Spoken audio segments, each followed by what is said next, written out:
biar suamuk suaranya bangsa loko-loko wujudipun Risang Bapa ingkang nuwun ing kersane Gusti Rama Kawasa nganggo srana wujudipun kukus duka kang kawula gandanya kang ambar-ambar nganti nepi ana ing sajroning Pantawa yen Cinandra katingaling moyo-moyo jogrek saluku jogone tekan bisa nutupi babane Kawasana alon ya kirya alon-alon ya kirya anggen menawa ing kersane Gusti Kang Maha Kawasa muga-muga sedulur papat lima padher kang dipun pandhegani kang dipun panggih mugi rahayu samudayane yen ana sengkala saka tanah ayo ditolak bali menetam yen ana sengkala saka tuwa ayo ditolak bali pemula saka lor bali mengalor saka kidul bali mengidul yen tekamu saka dhuwur ayo bali ana dhuwur saka ngisor apa meneh bali ana ing lemah tunggal pamane nang siji caritane tunggal senenge nang siji kang mandhegani ing ngarsa Suntuwada Madya manut karsa tuturi padayani sapa to wong kang tumindake temene kono wahyunipun makaring telepon sapa wong kang tumindake Indra ing kono wahyunipun makaring Serna Muhammad Balayu kenane betul kang arane Samandiman sanalika makaring Bapak Dewanjur Antara wah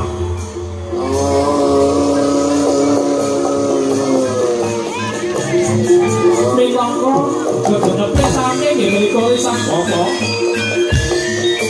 nganggo srana juripun kembang manca larasa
Hey,